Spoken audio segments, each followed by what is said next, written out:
Today on What's Unsaid, should we talk to the jihadists? For over a decade, Sahelian armies and their foreign backers have battled jihadist insurgencies and are losing. These groups don't just aim at seizing territory. They seek to replace the secular state with a different political order, one that wishes to enforce strict interpretations of Sharia that go against liberal democratic ideals of most Western countries. Groups that self-identify as jihadists, like the so-called Islamic State in the Greater Sahara and Al-Qaeda-linked Jamaat Nusrat al-Islam wa al-Muslimin, or JNIM, have expanded their control over territory and populations, while the credibility of governments in Burkina Faso, Mali and Niger, and their military's human rights records have suffered. There have been mass atrocities committed by the armies of the three states, so violence against civilians has actually worsened, while at the same time, jihadist insurgencies have not diminished their grasp. So this approach has not worked. With the humanitarian toll rising, some 8 million people have been forced from their homes in the region. Is it time to start to think about a political solution and to begin talking with jihadists? As the saying goes, you cannot kill your way out of conflict. So as much of the West is out of the picture in the Sahel, maybe it would be time to move beyond this dichotomy of friend and enemy, good guys, bad guys. Laura Berlingozzi's research focuses on peace and conflict in the Sahel, with a particular emphasis on the dynamics of jihadist insurgencies and the gendered dimensions of violence and security. She has just written a hard-hitting opinion piece for the New Humanitarian, which explores the beginnings, a few years ago, of a dialogue process and the current opposition to talks by the new military juntas in the Sahel. I don't have empirical certainty, but there might be also an openness, timid openness of the juntas for dialogue. It will be difficult to justify engaging with jihadist groups at the political level, but there might be an openness. Let's see. This is What's Unsaid, a bi-weekly podcast by the New Humanitarian, where we explore open secrets and uncomfortable conversations around the world's conflicts and disasters. My name is Obi Anyadike, staff editor at the New Humanitarian. On today's episode, should we talk to the jihadists? With us today is Laura Berlingozzi. She's a postdoctoral researcher in international relations at the Sant'Anna School of Advanced Studies in Pisa, Italy. I started by asking her why governments tend to treat armed Islamist militants more negatively than other insurgent groups. I think it's important to recognize that this perspective is rooted in both moral outrage and strategic calculations. Like when we analyze this group like JNIM, which is an Al-Qaeda affiliated group in the Sahel, or IS affiliated groups like the Islamic State Greater Sahara, as it was once called, now reframed as IS Sahel Province, have committed atrocities in the past, public executions, forced amputations. Plus, these groups are part of a transnational network linked ideologically and sometimes operationally to Al-Qaeda or the Islamic States, which makes negotiating with them particularly fraught for international actors because in their view, it risks legitimizing not just a local rebellion, but a global ideological movement that threatens the security of Western nations as well. And it has to be stressed here that these movements are local insurgencies and do not represent a threat, as there have been no acts committed on American or European soil that you could trace back to Mali or Niger. So the very idea that dialogue with jihadist groups is a taboo is rooted in the saying, we do not negotiate with terrorists, which is the rhetoric that emerged after 9/11 era under the Bush administration narrative and the war on terror rhetoric that then followed for 2 decades. It's difficult to see jihadist groups as actors with whom to negotiate, because giving them the legitimacy of being understood as political actors with a political goal, which they actually are, they are framed like the enemy, understood as beyond any possibility of dialogue. But yet, this is where things get a little bit blurry, right? Because despite this rhetoric and violent behavior, these groups adapt to local context.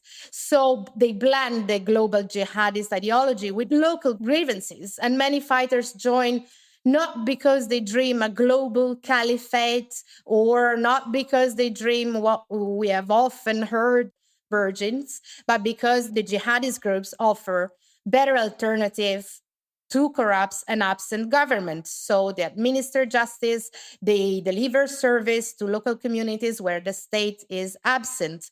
It's very daunting for governments because if they negotiate with them, they fear that this would validate their tactics and undermine also state legitimacy, right? So I interviewed a member of the security and defense forces, and he told me if you talk to jihadists, you risk admitting that the state has failed to provide basic security, which would be a dangerous admission in Sahelian countries. There's been a long-standing debate over the types of jihadist groups, whether they are local, based on local grievances, or transnational, with a much more global frame. Does that make a difference in terms of what we see on the ground? And in particular, does it have a bearing on the potential for dialogue? Yes, I think it's more nuanced than this black and white dichotomy, right? So probably the answer lies in between. Having said this, there are differences between Islamic State affiliated groups and Al Qaeda affiliated groups. So, for instance, the Islamic State has been generally more hostile to dialogue. Its former leader, Abu Walid al Sharawi, explicitly condemned Jainim, the Al Qaeda affiliated group, for considering talks with infidels and accused Jainim of betraying the global jihadist cause by engaging in local peace processes. So there is the idea that ISGS command structure is a lot more centralized and less adapted to local conditions compared to JNIM. And while ISGS has been more reliant on harsh measures and violence to establish control quickly, punishments, and public execution to enforce its rule, contrary to this, JNIM, so the Al Qaeda affiliated group, has had a more population centric kind of approach.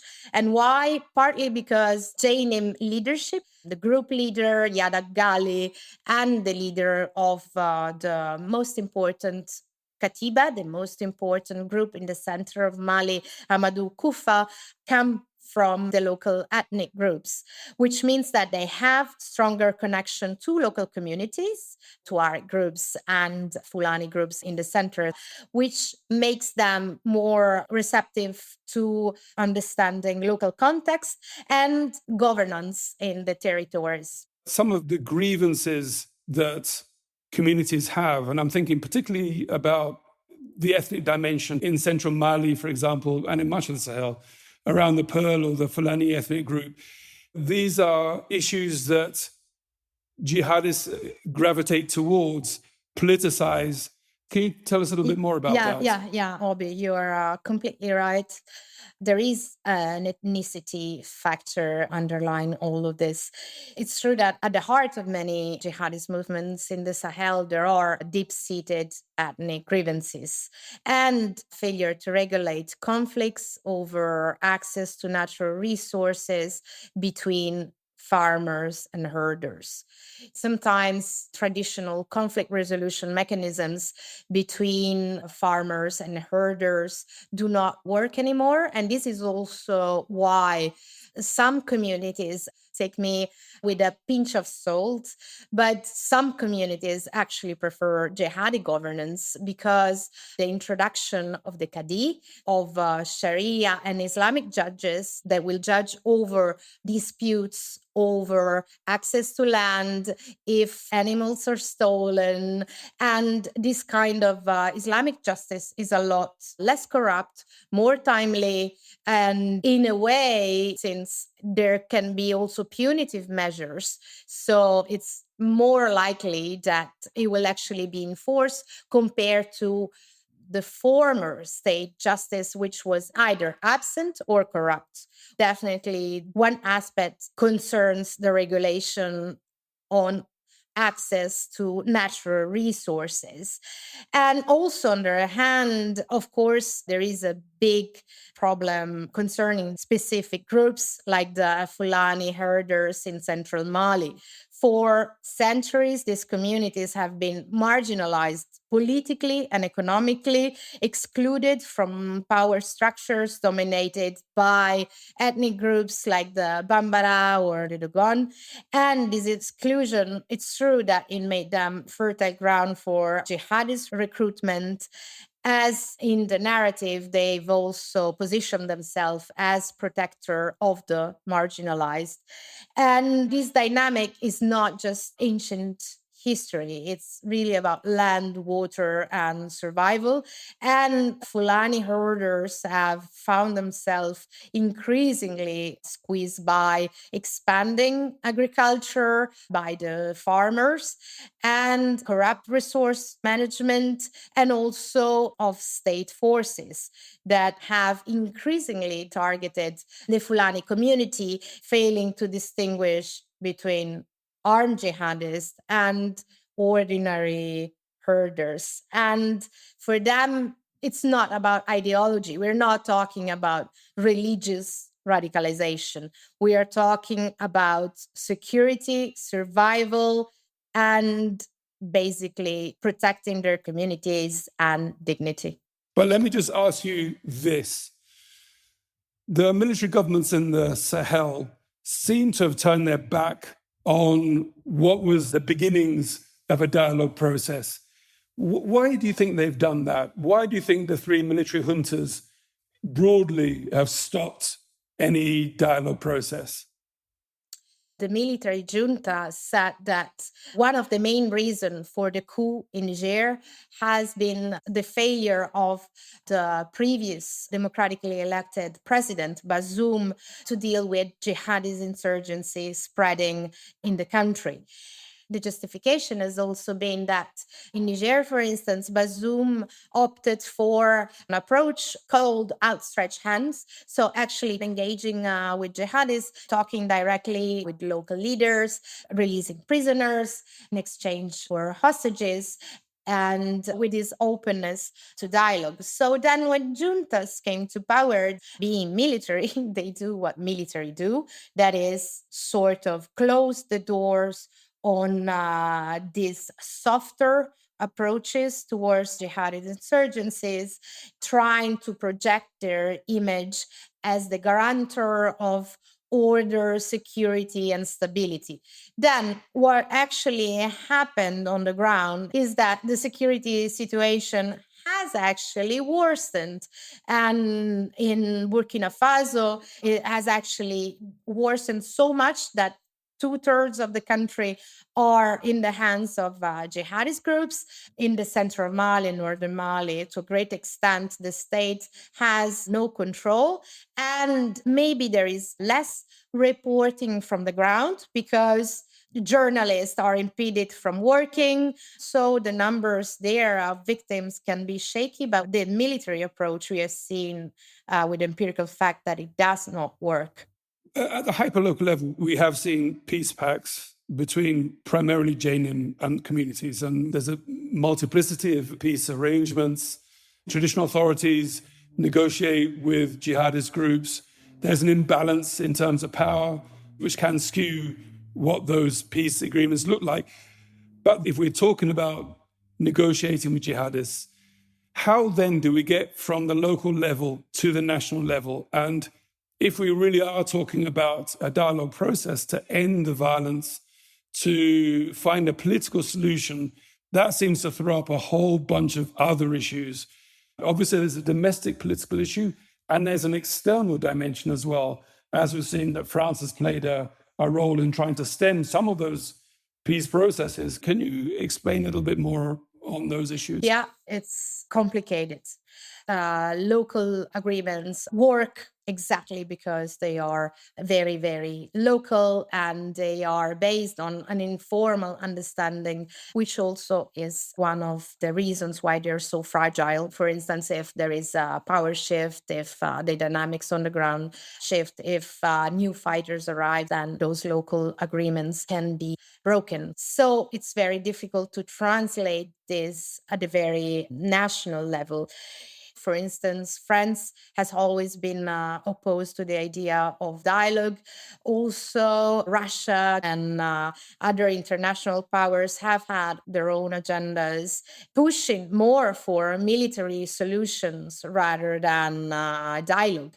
This is a critical point because, of course, external forces can disrupt local peace efforts just as easily as they can support them. And then the state can act as the main spoiler. And the red lines that are specified by the state and the jihadist groups are clear. For the state, there is no negotiations on the form of government, so that the Malian state should remain a secular state, while jihadist groups want to impose Sharia law. These two goals seem irreconcilable, right? And at the national level, in the case of Mali, for instance, you understand how much the question of dialogue is political, because a recent declaration said that JNIM would be open to dialogue with Tuareg rebels in the north. There could be an instance where Tuareg rebels, former rebels, and Al Qaeda affiliated groups in the north of Mali, where the state is almost absent, sign a pact where in the north of the country, the Tuareg rebel accept the application of Sharia law, which is something that JNIM wants. And JNIM accepts that the Tuareg rebel, the FLA, can elect local representative and administer the territory.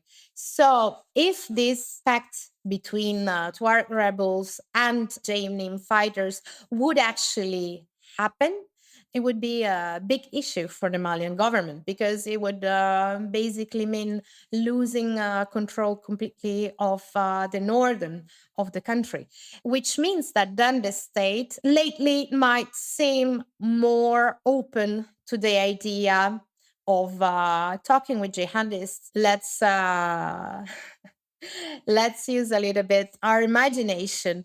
Mauritania actually successfully engaged in a process of religious dialogue with jihadist prisoners that was not just aimed at de-radicalizing them, but also at understanding their motivations and grievances, and succeeded in reducing the jihadist threats in the country. So could there be another state in the Sahel that might incorporate, like Mauritania, some elements of Sharia law? Not from interviews, it seemed that the application of Sharia law is seen as non-negotiable by the state. But just to pick up on that, though, in a number of Sahelian countries, Mali, for example, people don't really have a problem to a large extent with Sharia law. The question is, would they want Sharia law as imposed by the jihadists? Can we switch around a little bit and look from the perspective of jihadist groups? And I'm thinking now about HTS in Syria. We sometimes think of them as implacable, maximalist, they don't change. But sometimes political currents seem to affect them as well. They have to have a political antenna. Can that lead to shifts in those red lines? Can they make them a little bit more pink than red and absolute? Absolutely, absolutely. Those red lines can definitely become pinkish. And recently, in one of the declaration of JNIM, it has become apparent that the model is not so much so Mauritania within the region, nor Algeria as well, that also underwent a dialogue program, but could rather be Syria.